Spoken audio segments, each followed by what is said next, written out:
Christian Dior hovoril, že základom nemôže byť žiadna móda. Ahojte, ja som Tami. Dnes som si pre vás pripravila základné informácie zo sveta módy, ktoré si myslím, že by každý z nás mal vedieť. Napíš nám do komentárov, čo pre teba znamená móda. Čo je to vlastne móda? Všetko to začalo v praveku.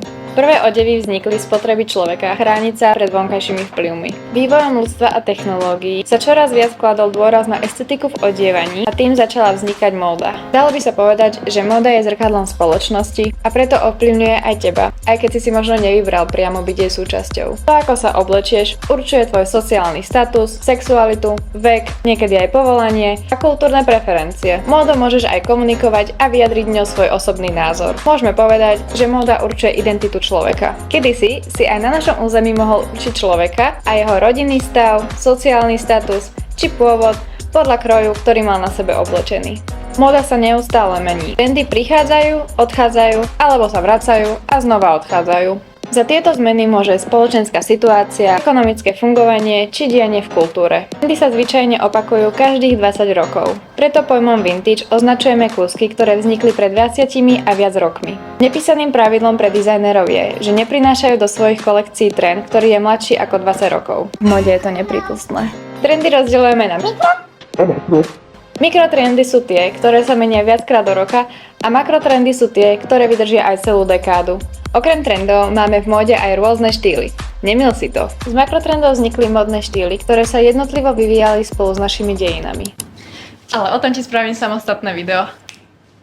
Keď je v trende kožená bunda a oblečieš si ju, neznamená to, že si hneď motorkár alebo rocker. Štýl je skôr o celkovom spôsobe života. Medzi ne patrí napríklad boho, klasický, minimalistický, punk alebo hipstery.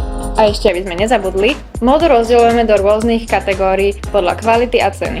Najmenej kvalitný a cenovo dostupný všetkým známy fast fashion market. Tam patria značky ako sú Zara, H&M, Shein, Primark, Sinsay alebo aj Bershka. Rozkvet fast fashion datujeme od 0. rokov a napomáhal mu aj rýchly rozvoj online shoppingu. Reakciou na fast fashion bol vznik slow fashion v roku 2010. Slow fashion dbá na udržateľnosť a ohľaduplnosť k prírode. Nad fast fashion marketom máme level premium.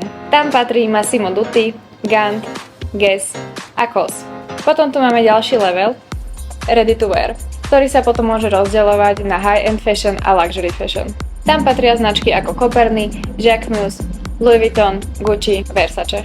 Potom tu máme najvyššiu kategóriu, haute couture, ktorá je známa tým, že všetky kúsky sa šijú ručne. Napríklad výroba tohto saka od značky Chanel trvá 130 hodín. Ak si toto video dopozeral až do konca, nezabudni napísať do komentáru, čo pre teba znamená móda. Dúfam, že som ti pomohla zorientovať sa v základoch módy. A ak chceš byť múdrejší, tak nás nezabudni sledovať, aby ti neušlo žiadne nové video. Sleduj nás aj na TikToku a Instagrame pre ďalší content. Klapka!